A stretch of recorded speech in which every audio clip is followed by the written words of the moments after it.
कि daily wagers को इतने साल हो गए, इतनी लड़ाई लड़ी, संघर्ष करते हुए हमारे सीएम साहब ने, उमर साहब ने इलेक्शन में वादे किए हैं डेली वेजर्स के कि मैं इनका कुछ न कुछ हाल जरूर निकालूंगा। उनको चाहिए कि हमें भी थोड़ा सा मौका दें। कितना समय चाहिए सर?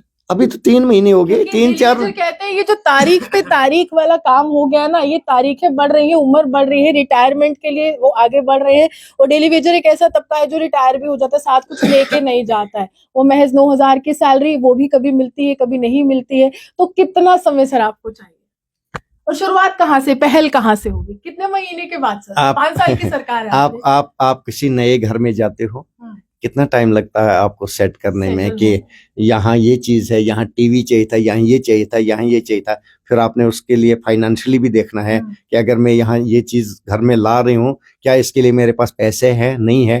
पहले तो आप पैसे का इंतजाम करोगे ना, फिर वो चीज घर में लाओगे। लेकिन जैसे इसी बात पे मैं काउंटर करती हूँ, जैसे आपने घर की बात की, आपने जो मैनिफेस्टो बनाया, आपने 1 लाख डेली वेजर जिस तरह से आंकड़ा था आपके मैनिफेस्टो में, आपने वो पूरी चर्चा की है कि इतने डेली वेजर्स हैं, ये ऑनलाइन हुए, ये नहीं हुए, इनका ये सिस्टम है। आपके पास आंकड़ा है तभी तो मैनिफेस्टो में आया, आपने बजट बना लिया है सर। बिल्कुल, यही तो मैंने जैसे घर की बात की, लिस्ट तो हमने बना ली, करना क्या क्या है और इम्प्लीमेंटेशन का। हाँ, वो तो देख रहे हैं ना हम कि पैसा कहाँ से आएगा। मैं ये सामान खरीदने के लिए मैं मानू ना, ये निर्भरता जो है, ये जो पैसे की फंडिंग का मसला है, फाइनेंस का मसला है, पूरा केंद्र सरकार पर निर्भर है।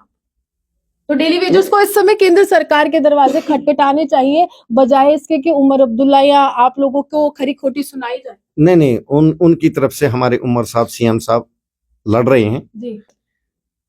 कब तक स्टेट नहीं मिलेगी?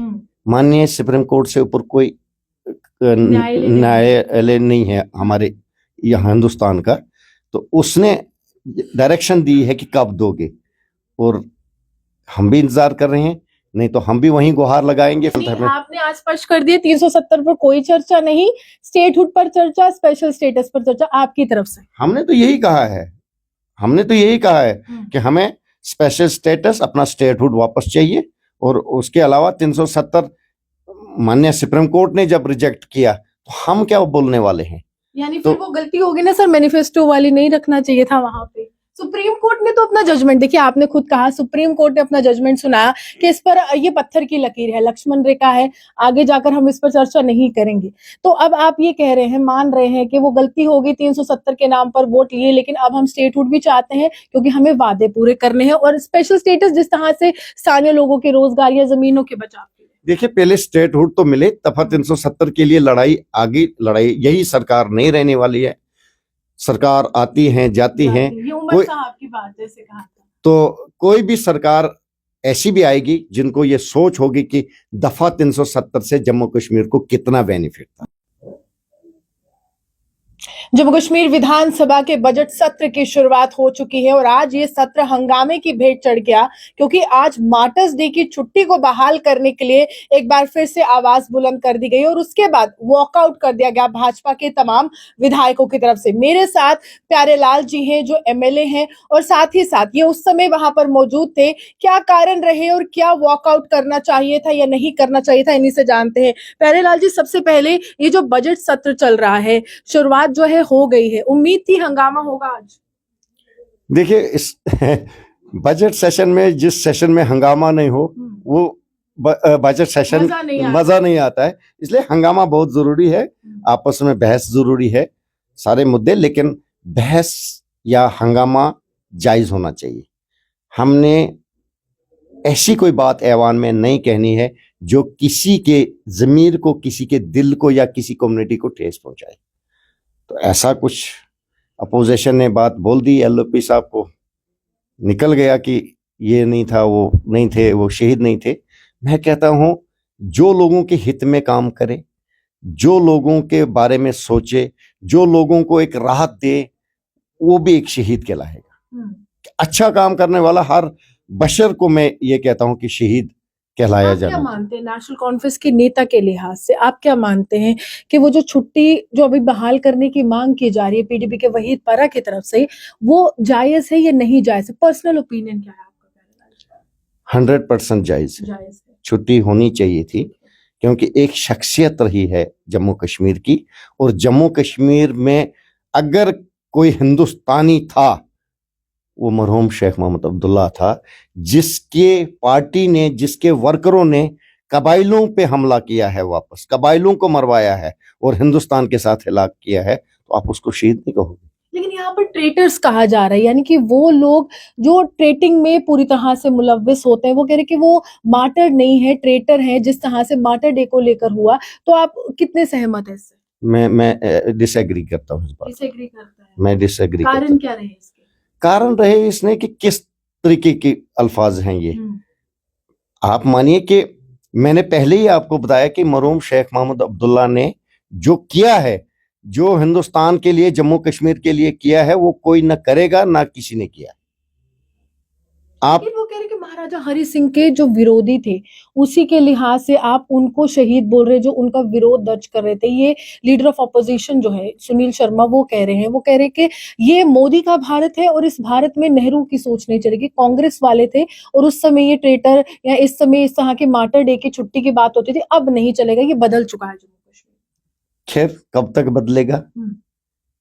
जिस महात्मा गांधी ने, जिस बापू ने हिंदुस्तान को आजाद करने के लिए कुर्बानी दी, पूरे खानदान ने कुर्बानी दी, राजीव गांधी तक कुर्बानी लगी, तो उसको हम शहीद नहीं कहेंगे। लेकिन आपके साथ आपको ऐसा नहीं लगता है कि चाहे डॉक्टर फारूक अब्दुल्ला हो या नेशनल कॉन्फ्रेंस का कोई भी नेता, हल्का सा भी बॉर्डर पार या पाकिस्तान की बात कर देता है, वो जी का जंजाल बन जाता है? सैफुल्ला मीर ने भी कल जिस तरह से अपने इलाके की बात की कि केरन का, मेरे हिस्से का जो इलाका है वो इतना बेहतर नहीं है, लेकिन सामने के हिस्से का, बॉर्डर पार का जो इलाका है वो ज्यादा बेहतर है। इस पर भी काफी ज्यादा बवाल हुआ। खैर मैं तो गया नहीं हूँ, वो बेटर जानते हैं, वो वहाँ के लोकल नुमाइंदे हैं, चुन के नुमाइंदे आए हुए, तो उनका जो इलाका है मैंने देखा नहीं। जो कहा होगा उसने, हकीकत तो कही होगी, ऐवान में तो कोई गलत नहीं बोलेगा। तो अभी क्या लगता है, जम्मू कश्मीर का भविष्य उमर अब्दुल्ला के हाथ में है। युवाओं के लिहाज से क्या आपके पास रोड मैप है कि आप आगे बढ़ने वाले हैं? सबसे पहला हमारा रोड मैप है कि हमें स्टेटहुड वापस मिले, जो हमने लोगों से वादे किए हैं। बेरोजगारी, उसके डेली वेजर्स का मसला, जो भी मसाइल हमने वादे किए हैं, 200 यूनिट तक बिजली फ्री का दिया है, 12 सिलेंडर गैस के डबल राशन देने का वादा, हम एक एक वादा पूरा करेंगे। लेकिन आपको ये नहीं पता था प्यारेलाल जी या नेशनल कॉन्फ्रेंस को कि स्टेटहुड की बात बाद में करते हैं, चुनाव तो हम यूटी में ही लड़ रहे हैं? ऐसा भी कहा जा रहा है कि जब आपको पता था कि यूटी के ही मुख्यमंत्री उमर अब्दुल्ला बनेंगे, आपने लीडर भी चुन लिया था, तो वादे आपने यूटी के लिहाज से नहीं किए, वादे आपने स्टेट के लिहाज से किए, पूरी तरह से अब केंद्र पर निर्भर हो गए। कब तक स्टेट नहीं मिलेगी? माननीय सुप्रीम कोर्ट से ऊपर कोई न्यायालय नहीं है हमारे यहाँ हिंदुस्तान का, तो उसने डायरेक्शन दी है कि कब दोगे, और हम भी इंतजार कर रहे हैं, नहीं तो हम भी वहीं गुहार लगाएंगे। फिर स्टेट की वजह से तो नहीं है कि भाजपा और नेशनल कॉन्फ्रेंस की कुछ दिनों से नजदीकियां बढ़ रही हैं कि स्टेटहुड मिल जाए वापस? नहीं, बेसिकली हमारे सीएम, ऑनरेबल सीएम साहब जो हैं, वो मिलजुल के स्टेट को चलाना चाहते हैं। वो चाहते हैं कि स्टेट में डेवलपमेंट हो, कंट्रोवर्सी ना रहे। देखिए, जो नुमाइंदा चुन के आता है वो अपने इलाके के मसाइल हल करने के लिए आता है, वो सरकार का हिस्सा हो या अपोजिशन का हिस्सा हो। सरकार ने तो काम करनी है, अपोजिशन के हो या अपने जो सरकार के हिस्से के एमएलए हो, सत्ता पक्ष हो, काम तो सबके होने हैं, हर कॉन्स्टिट्यूंसी में काम होने हैं। तो बेर किस चीज का है? हाँ, वो उस पार बैठे होते हैं, हम इस पार बैठे होते हैं। मुफ्ती भी कह रही है कि ये जो नेशनल कॉन्फ्रेंस है ये एक्सटेंशन हो गई, ये लग रहा है कि भाजपा का ही एक पार्ट बन गया है, भाजपा ने ही अपनी विचारधारा ओवरलैप कर दी है। सजाद लोन भी वॉकआउट कर देते हैं, सजाद लोन 370-35 पर चर्चा चाहते हैं। अब आप मुझे बताइए, आपने 370 अपने मैनिफेस्टो में रखा था, लेकिन वो 370 पर आप चर्चा क्यों नहीं कर रहे? आप स्पेशल स्टेटस का राग क्यों ला रहे हैं? हमने नहीं रखा था, हमने स्टेटहुड रखा है, स्पेशल स्टेटस रखा है। लेकिन वोट तो 370 के नाम। नहीं, हमने कहा, हमने कहा है स्टेटहुड वापस लाएंगे। हमने कहा स्टेटहुड वापस लाएंगे। स्पेशल स्टेटस जो 11 स्टेटों में पूरे हिंदुस्तान में है, जो हिमाचल में है, वो हमारा हक भी है और वो हमें मिलकर रहेगा। ऐसी कोई बात नहीं, आज नहीं मिलेगा, कल मिलेगा। लेकिन आपको लग रहा है ये पीडीपी हो, सजाद लोन हो या फिर अवामी इत्तेहाद पार्टी के जिस तरह से इंजीनियर रशीद के भाई वो एमएलए आपके साथी हैं, ये सभी घेर रहे हैं ऑपोजिशन का, भाजपा से ज्यादा रोल तो ये निभा रहे हैं क्योंकि कश्मीर खित्ते में ही ज्यादातर वोट नेशनल कॉन्फ्रेंस को मिले हैं इस समय। देखिए, ये देन किसकी आज यूटी, ये तो पीडीपी की देन है। उन्होंने ही तो सरकार बनाई बीजेपी के साथ, उन्होंने ही तो दरवाजे खोले यूटी बनाने के, दफा 370 तोड़ने के। आज क्या चला रहे हैं वो, ये तो उनका काम है। तब तो उनके गोद में बैठ के इन्होंने काम किया, अब क्या हमारी अपोजिशन कर रहे हैं। हमने स्टेट वापस लेने का जो प्रपोजल पहले ही बिल पास किया है, हमने भेजा है और हमें पूरी उम्मीद है कि सेंट्रल गवर्नमेंट इस पे गौर करेगी और जल्द अज जल्द हमें। आपने आज स्पष्ट कर दिया 370 पर कोई चर्चा नहीं, स्टेटहुड पर चर्चा, स्पेशल स्टेटस पर चर्चा आपकी तरफ से। हमने तो यही कहा है, हमने तो यही कहा है कि हमें स्पेशल स्टेटस, अपना स्टेटहुड वापस चाहिए। और उसके अलावा 370 माननीय सुप्रीम कोर्ट ने जब रिजेक्ट किया तो हम क्या बोलने वाले हैं। यानी फिर वो गलती होगी ना सर, मैनिफेस्टो वाली नहीं रखना चाहिए था वहां पे। सुप्रीम कोर्ट ने तो अपना जजमेंट, देखिए आपने खुद कहा सुप्रीम कोर्ट ने अपना जजमेंट सुनाया कि इस पर ये पत्थर की लकीर है, लक्ष्मण रेखा है, आगे जाकर हम इस पर चर्चा नहीं करेंगे। तो अब आप ये कह रहे हैं, मान रहे हैं कि वो गलती होगी, 370 के नाम पर वोट लिए, लेकिन अब हम स्टेटहुड भी चाहते हैं क्योंकि हमें वादे पूरे करने हैं और स्पेशल स्टेटस जिस तरह से स्थानीय लोगों के रोजगार या जमीनों के बचाव के लिए। देखिए, पहले स्टेटहुड तो मिले, दफा 370 के लिए लड़ाई, आगे लड़ाई, यही सरकार नहीं रहने वाली है। सरकार आती हैं जाती हैं, ये उमर साहब की बात जैसे कहा था, तो कोई भी सरकार ऐसी भी आएगी जिनको ये सोच होगी कि दफा 370 से जम्मू कश्मीर को कितना बेनिफिट था, तो उसकी लड़ाई तो बाद में है, पहले तो स्टेट मिले। आपको स्टेट चाहिए, लोगों को 200 यूनिट मुफ्त बिजली चाहिए, कब तक मिलेगी सर? आने वाले इस बजट में आपको थोड़ी सी वो बुनियाद दिखेगी जो हमने लोगों के साथ वादे किए। जो गैस सिलेंडर या राशन महिलाओं के लिए आप फ्री व्यवस्था करने वाले थे ट्रैवलिंग के लिए, मुझे याद है, तो वो कब तक मिलने वाली है? बहुत जल्द मिलेंगे, जल्दी। लेकिन आपकी मुस्कुराहट कुछ और ही करिए, मन की बात बताओ सर आप। बिल्कुल बिल्कुल बिल्कुल, मुस्कुराते रहते हैं आप। बहुत जल्दी मिलेगा, हर चीज मिलेगी। लेकिन पहली स्टेट जो यूटी हमारी है, यहाँ कुछ नहीं है, यहाँ जीपी जो देने के लिए पैसे नहीं है। 800 करोड़ ट्रेजरी लेस में चल रही है, फिर भी कहीं हमारे उमर साहब ने वहां जाके, दिल्ली से जाके कुछ स्पेशल पैकेज 500 करोड़ रुपए का लाया है, जिसमें अब 300 करोड़ और माइनस में ट्रेजरी चल रही है। तो ये हालात, ये थोड़ा सा फाइनेंशियली ठीक हो जाएंगे और सब कुछ मिलेगा। ये तो राजनीति की बात हुई, अब आपकी बात करते हैं। आपकी तरफ से जो पहल होने वाली है, क्या होने वाली है? कोई स्पेशल रेजोल्यूशन जम्मू कश्मीर के किसी एक ऐसे वर्ग के लिए जो बरसों से अन्याय झेल रहे, क्योंकि हमें जानकारी मिली कि वोकेशनल टीचर्स की आवाज बनने वाले हैं, ट्रेनर्स। सबसे पहला मेरा रेजोल्यूशन है कि हमारे चिनाब वैली में 6 से 7 प्रोजेक्ट चल रहे हैं, हाइड्रो पावर प्रोजेक्ट। उनमें से हमारी चिनाब वैली को 1 रुपए का फायदा नहीं। तो हमारी चिनाब वैली को कम से कम 6 प्रोजेक्ट में से, अभी जो 3 प्रोजेक्ट जो तैयार होने वाले साल 1.5 साल के अंदर 3000 मेगावाट बिजली उनमें है, 3014 मेगावाट।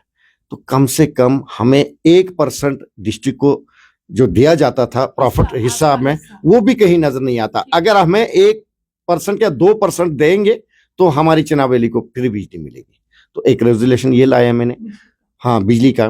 दूसरा रेजोल्यूशन मेरा ये है कि जो वोकेशनल टीचर है उनको आउटसोर्स के थ्रू क्यों लगाया जाता है, इनको डायरेक्ट लगाइए और इनको परमानेंट करने की पॉलिसी बनाइए, जॉब पॉलिसी बनाइए। और बाकी जो डेली वेजर हैं, डेली वेजरों को किस स्कीम के तहत परमानेंट किया जाएगा, रेगुलराइजेशन दायरे में लाया जाए। और आने वाले जो हमारे बेरोजगार हैं उनके लिए अगर सरकार के पास पैसा नहीं है, पोस्टें तो वैकेंट हैं सारी, सरकार के पास अगर पैसा नहीं है, सरकार को चाहिए नीड बेसिस पे एक पॉलिसी बनाने कि हाँ, इस सेक्टर में हम 10 साल डेली वेजेस रखेंगे और 10 साल के बाद इनको परमानेंट करेंगे। 12 साल के हमारे बच्चे, हाँ, इतने समय के बाद इतना होना लाजमी है। और ऐसा नहीं कि हाँ आपको 5 साल नौकरी देंगे, 5 साल के बाद बाहर निकालेंगे, तो उस बच्चे का फ्यूचर खराब हो जाता है। वो नहीं तो वो क्यों करेगा नौकरी? नौकरी इसलिए करता है कि मेरी जिंदगी, मेरा फ्यूचर नौकरी से रहे। तो ये पॉलिसियां गवर्नमेंट को लाने। 10 तारीख को डेली वेजर्स एक बड़ा प्रदर्शन करने वाले हैं पीएचई के, क्योंकि काफी बड़ी संख्या है जो डेली वेजर्स की, जिनके साथ मैं काफी लंबे समय से जुड़ी हुई हूँ। उनको कोई संदेश नेशनल कॉन्फ्रेंस के लिहाज से, क्योंकि 10 तारीख को रोजे भी चल रहे हैं, रमजान भी है, वो कह रहे हैं कि अपने अपने डिस्ट्रिक्ट में आप जो है प्रदर्शन कीजिए और सरकार को ये सचेत कीजिए कि अपने वादे पूरे किए जाए। नेशनल कॉन्फ्रेंस की तरफ से कोई संदेश आपकी तरफ से? हमारी तरफ से मैं पर्सनली बोलूं कि डेली वेजर्स को इतने साल हो गए, इतनी लड़ाई लड़ी, संघर्ष करते हुए। हमारे सीएम साहब ने, उमर साहब ने इलेक्शन में वादे किए हैं डेली वेजर्स के कि मैं इनका कुछ न कुछ हाल जरूर निकालूंगा। उनको चाहिए कि हमें भी थोड़ा सा मौका दें।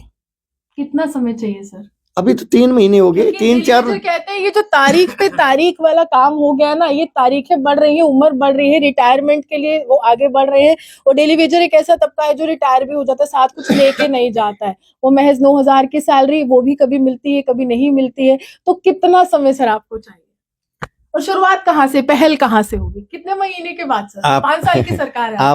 आप किसी नए घर में जाते हो, कितना टाइम लगता है आपको सेट करने में कि यहाँ ये चीज है, यहाँ टीवी चाहिए था, यहाँ ये चाहिए था, यहाँ ये चाहिए था। फिर आपने उसके लिए फाइनेंशियली भी देखना है कि अगर मैं यहाँ ये चीज घर में ला रही हूँ, क्या इसके लिए मेरे पास पैसे हैं, नहीं है।